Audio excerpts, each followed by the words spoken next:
Welcome to another episode of From AM to PM. I am your host, Arminta McKinney, and today I have Melissa Johnson joining me. Welcome. Hi, thank you. Thank you for being here. It's my pleasure. I appreciate it so much. And so today we are going to discuss navigating grief after the loss of a child. That is something that I don't think any parent wants to talk about, any parent wants to deal with, all of our biggest nightmares.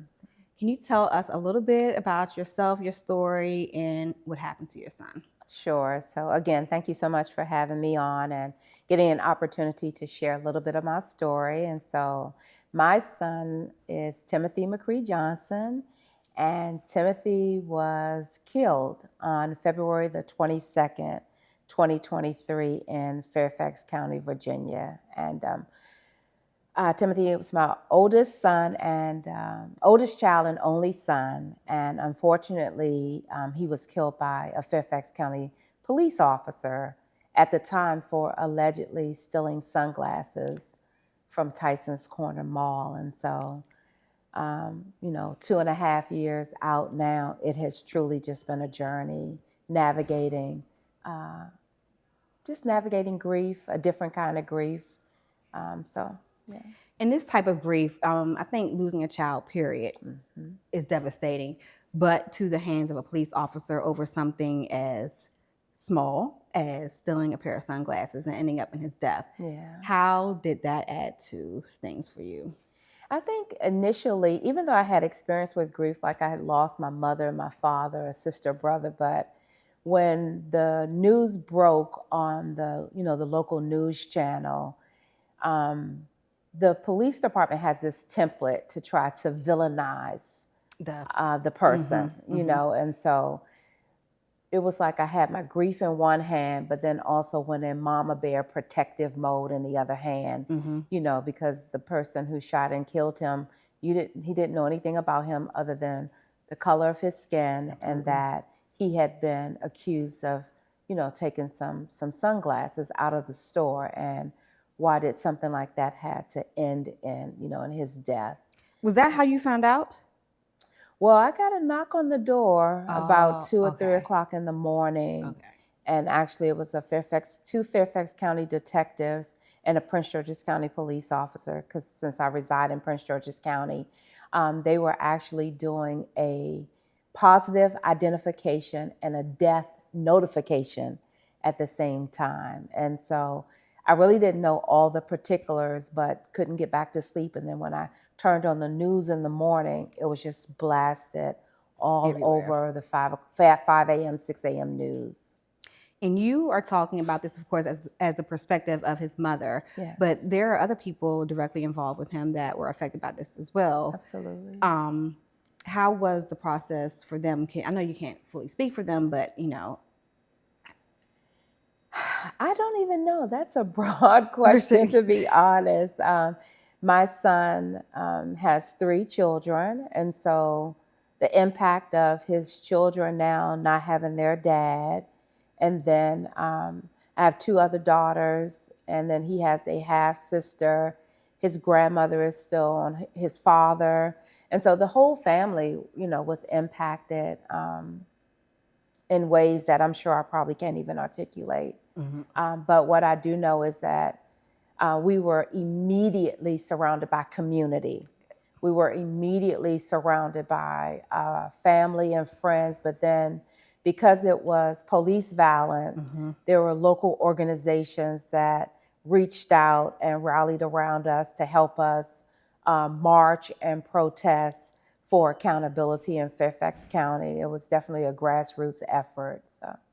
And how did you deal with the whole shock of everything that happened? Because, again, this was a violent act against someone who had stolen something from a department store and ended up with his death.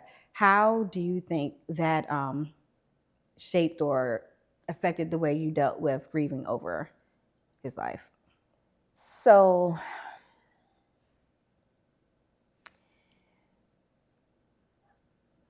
the long and short of it is, because of who I am, it's my faith in God. Okay. So I'm not going to say like I didn't feel the feelings. I didn't go through the emotions. This was a different kind of grief, although I had experienced grief before. Mm-hmm. But I felt like I was at a fork in the road. You either are going to choose faith Mm-hmm. or this is going to take you out. And when those officers left my home, and I live alone, and I found myself on the floor lamenting and crying and not understanding what was going on or what to do with that news, it was my faith in the Word of God that kicked in, that assured me, like, this is going to be hard. Mm-hmm. This is going to be very, very difficult. But if you choose to trust me and to take me at that word, and that may sound so Christendom or so, cliche-ish, but literally that's what I had to do. I had to take the Lord at his word. In the book of Isaiah, there's a scripture around Isaiah 53, around verses 3, 4, and 5, that just talks about he bore our grief and our sorrow. And it was like, if you give it to me and believe that I bore all grief and sorrow, any heaviness of pain you can imagine, you can trust me in that pain and any emotion that you have to go through, because I bore that for you on the cross as well too. And so I have been through every feeling, emotion, having to fight physically, mentally, spiritually, through the judicial systems and everything else. And I've been able to still come out with a smile. It's my mantra now, like grief is my superpower now, and so the smile is here and it's present, but I'm learning how to live in grief and sorrow, but also joy, and strength in the Lord as well too. That's almost how, when I see people say two things can exist simultaneously at the same time, two different emotions. Mm-hmm. So one of the things you brought up was your community. How did that affect you or help you in the process of grieving over what happened? On a personal level, it was community in that I don't have a large family. And as I stated, my immediate family is pretty much all deceased. And so I have a community of personal friends and family members and a network, if you will. And so I felt very loved and supported by that community. But then I got introduced to the club of moms who also had to bury their children because of police violence or community violence. And it's like the club you get inducted into that you never asked to be a part of. Mm-hmm. And so knowing and being able to share their experience and how they've been able to walk through it, that was very comforting and helped bear the load of grief. And then not only just in the DMV area, we get to travel. Those other organizations sponsor new moms to come travel to events like Sabrina Fulton's, Trayvon Martin's mother's event, Miss Gwen, who is Eric Gardner's mom, Wow. Reverend Wanda Johnson, Oscar Grant's mom from Fruitville Station. Wow. So you get to meet all these people you heard about on the news. Breonna Taylor's family member, Ahmaud Arbery's family members. So you just meet these other family members who've had to walk through this grief and this process. And so it just lightens the load, but it also gives you a blueprint, if you will, that you don't have to grieve or go through what you have to go through alone. You can do it in community. And I think community is such a beautiful thing, whether it's your immediate family, whether it's the community you build. And again, I know this is one community you didn't want to be a part of, that nobody wants to be a part of, but I know I can tell that has benefited you and helped you through this process as well. Have you dealt with the what ifs? What if he wasn't there that day? What if I had called him 10 minutes before this happened? Yeah. How has that played a role, if it's played a role? It has played a role. And I go there or allow myself to go there, but I don't stay there. And I will say Absolutely. I'm a proponent for therapy, and we'll probably get to this a little later, Okay. but I was in therapy prior to this, and then I increased my therapy. And so I don't have any power or control, over anything that happens. And um, I've had some experiences with some tragedies in the past. And I heard a woman share before that no one took my child, God called my child home. And so I think in grief and tragedy, it's all perspective. And what ifs can end you down a rabbit hole that's only dark, that doesn't bring closure, that doesn't make you feel any better. It makes you feel worse. And so I do wish like I was visiting my son and putting money on his commissary had he been arrested for stealing sunglasses versus having to go put flowers on his grave marker. I wish I could have planted a seed that had, manifested in some different outcomes or choices for him. But at the end of the day, I just think our ancestors would say, some things we'll understand by and by. And this is just one of those things, I've allowed my grief to manifest itself in gratitude. So instead of thinking about what I lost, I glory in the fact that I had him for 37 years. And to me, that's a blessing. I've met moms who have lost children in stillbirth or infant death, and maybe they got 37 days or 37 weeks. And so I celebrate in that I got 37 years to be his mom on the earth. And that can balance me out when the waves of grief want to get too heavy. And so you also mentioned therapy.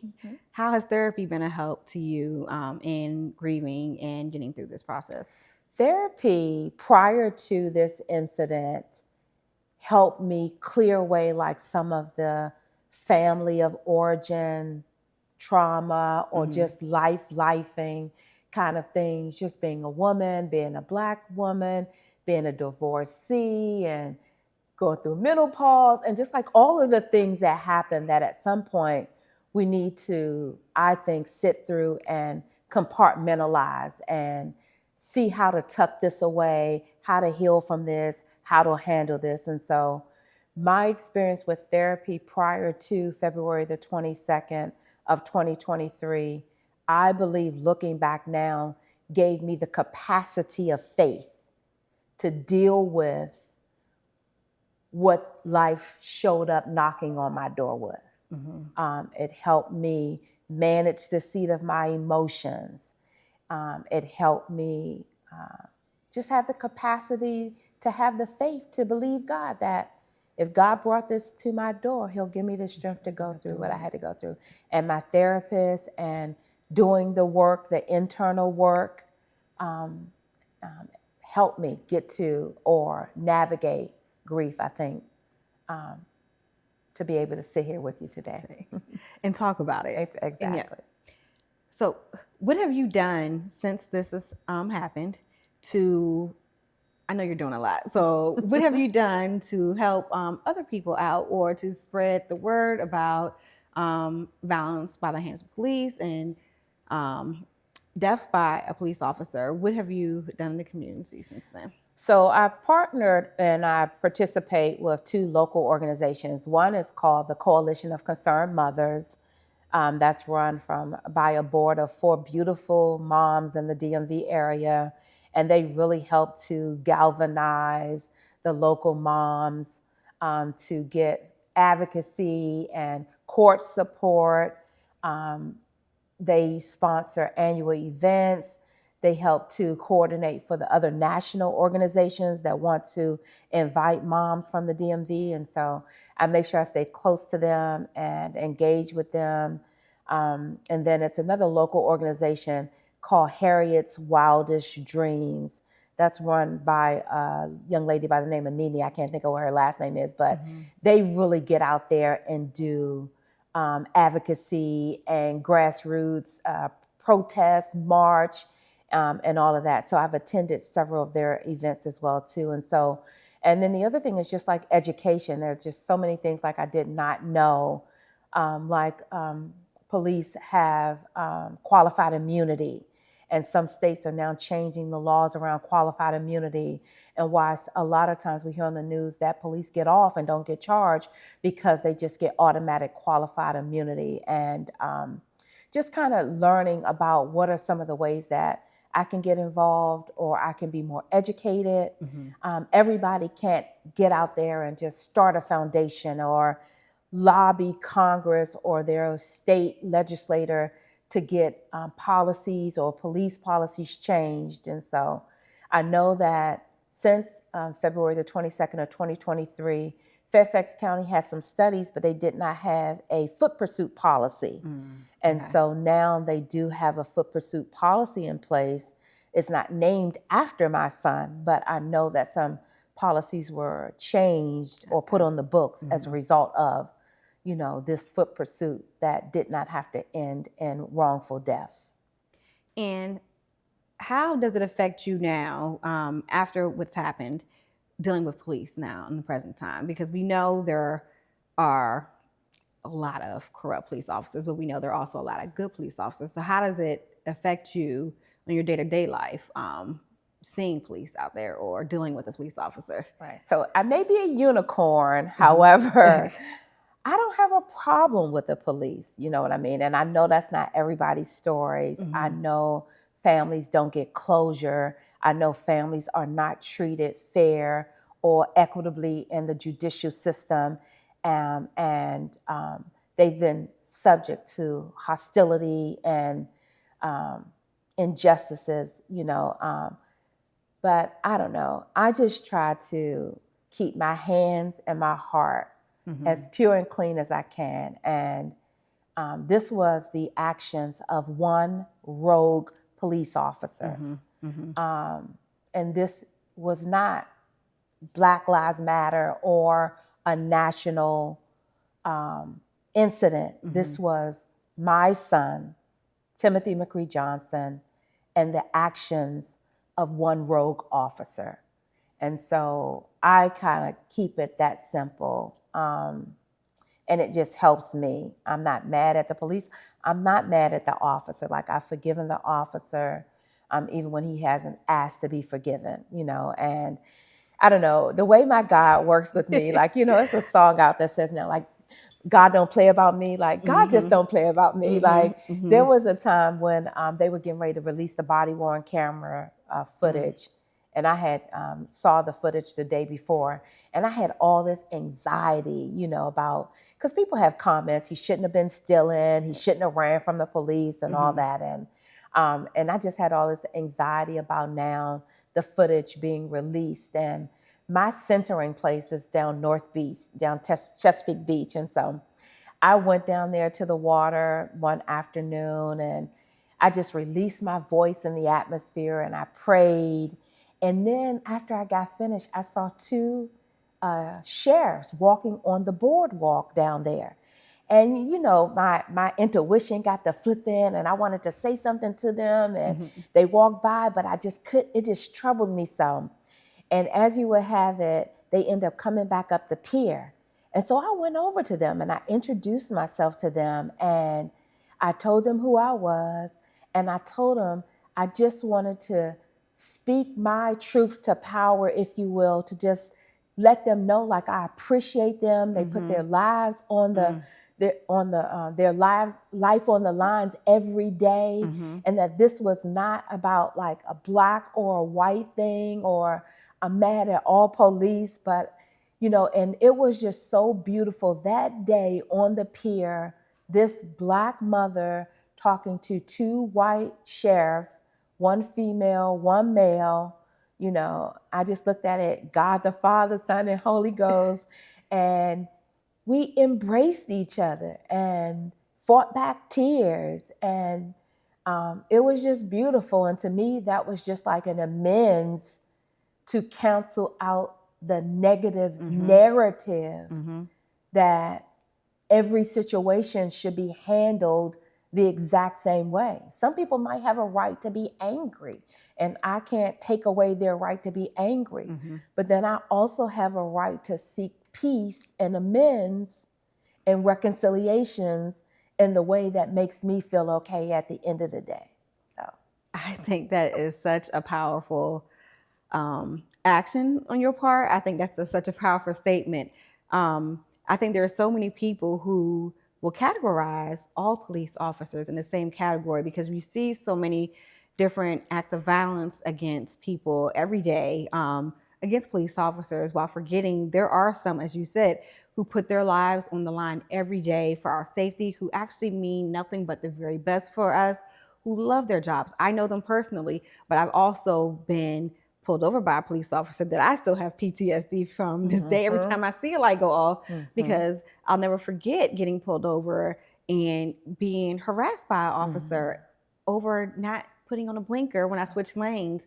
And that was my moment of, I see how things can escalate quickly, because had I not remained calm, had I not continued to repeat the same thing over and over again, my situation could have been different. And so I think for you, your situation being, of course, completely different, and losing a child that way and still being able to forgive and to find a place of peace in that moment is just so powerful. And I think that's why we have to, we started talking about the therapy, like you have to do the self-work. You know what I mean? Like nothing's going to be perfect. You're not going to be able to go through things unscathed or whatever, but we get to choose what gets to have power over us, you know, even with that incident, you know. And yes, seeing police commit violent acts, because it didn't stop on February the 22nd, 2023. You could just turn on the news. There's police violence, and then there's community violence. We're killing us every day, and they're getting younger and younger. And so you don't want to get numb to those type of situations, but then how do we remain human and kind and thoughtful and still believe that there's hope and good in the earth? You just have to do the self-work to balance that out, I believe. Yeah, absolutely. This is just, I was just really moved by your story and how you embraced them on the day of knowing that such something that could be triggering to you, and how you chose to change your perspective on how you see things for your own peace. What is something you would tell someone else who is going through something similar and they're at the beginning stages of it and just don't know how they're going to get through? What is something that you would tell them? Yeah, there's so many things. I think one thing is knowing that they get a right to design their own grief template.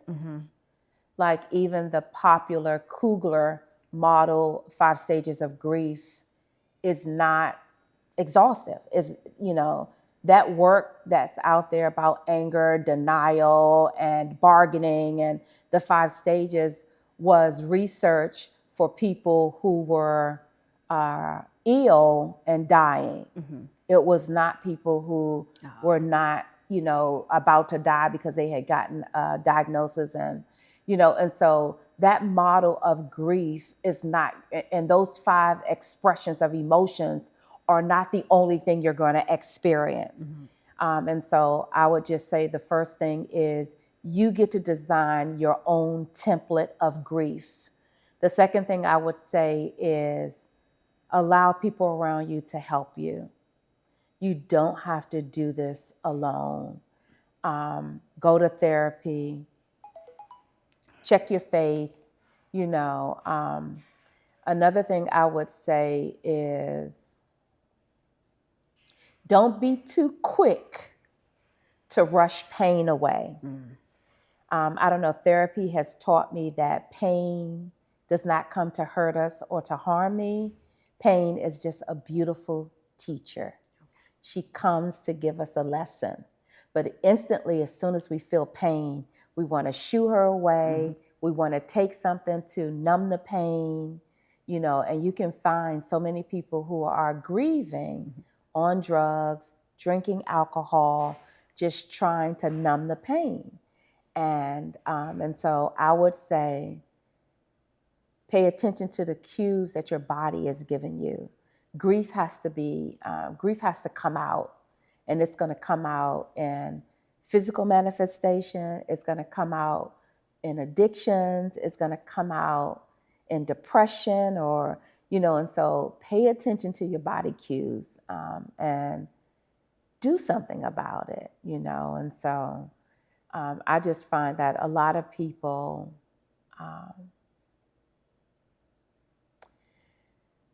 either lack the capacity to have the faith to trust that they are able to get through this, no matter how difficult or how hard it is. It's one of the hardest things you will ever have to go through in life. Absolutely. You don't realize, like, giving birth to a child changes you forever. Mm-hmm. You are not the same person you were prior to pushing that baby out your birth canal, and then having to bury a child. That version of myself no longer exists. And so give yourself also the grace to evolve and to accept this version of yourself. And the last thing I'll share is, and we talked about this a little bit, that two things can coexist. And my scripture for that is Romans 12:15. Romans 12:15 says, rejoice with them that rejoice and mourn with them that mourn. And I have adapted that for my own self. Melissa, there are going to be days where you are mourning and sorrowful and heavy and grieving, but those are not your only options of emotions. Okay.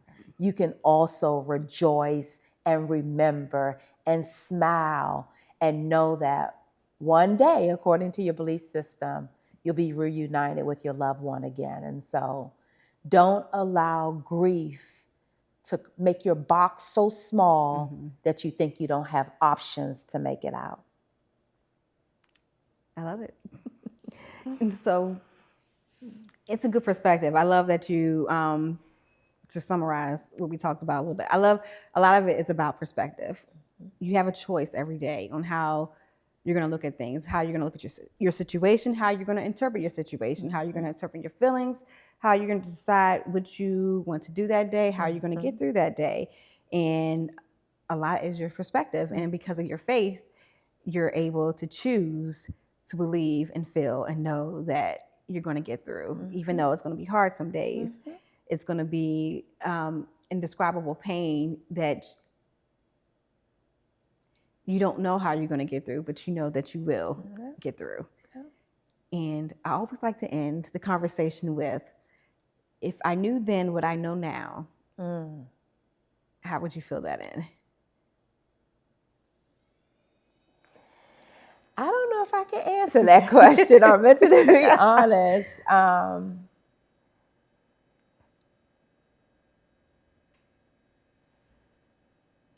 The strength that I've been able to tap into couldn't have been, a precursor, or couldn't have been explained beforehand. It's a lived experience based on what you just said. My perception, and then making decisions based on my faith. And so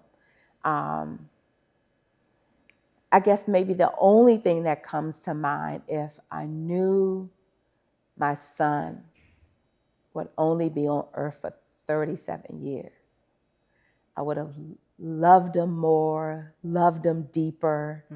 I just saw a video. I went back and watched a video that he did. He has a couple of rap videos, him and some of his cousin and some other people. And he always wanted to be a big, I'm tearing up now. He always wanted to be a big star.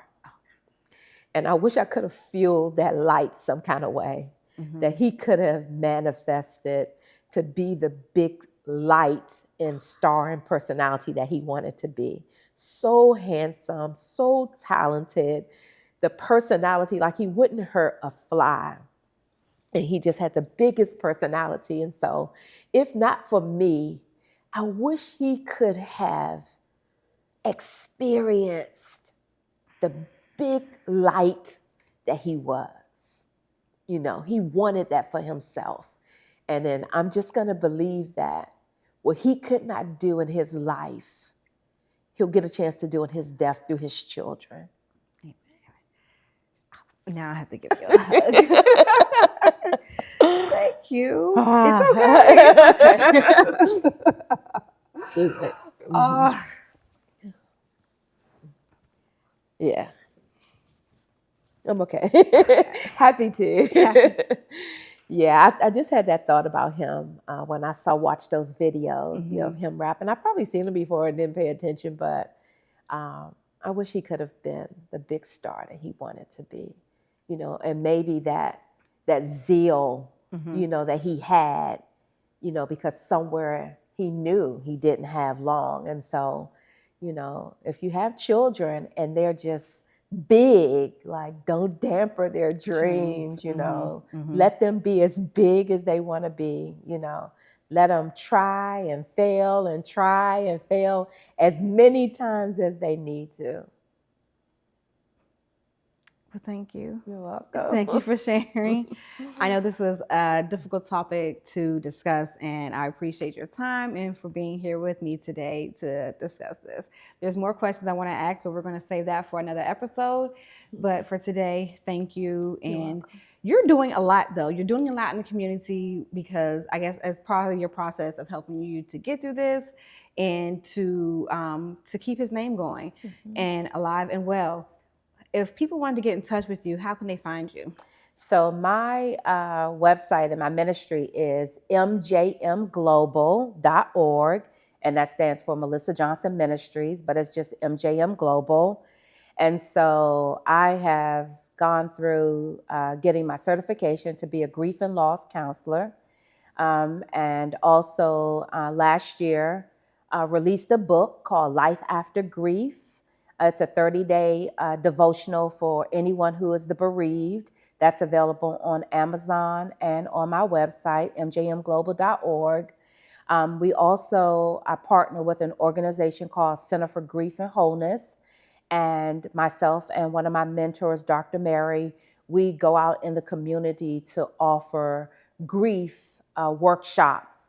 And so any way that I could give back or try to help others navigate their grief or share my experience, I do that on one-on-one counseling or workshops or in the books. I've also got an opportunity to be a part of 2 book anthologies that were released in 2024. One is called The Grace Book, Faith for Fiery Trials. That's on my website. I'm chapter 2 in that book, sharing a part of my story. And then in 2024, I was in Transforming Pain into Purpose, Volume 2. I'm in chapter 2 in that book as well, too. And so all of those things have been therapeutic and helping me navigate my grief. You know, and I believe in that. You know, I'm a minister at heart, and I believe in the way you get through is you go back and you help somebody else or share their grief along with them. And so I try to do that, you know. Thank you. You're welcome. Thank you.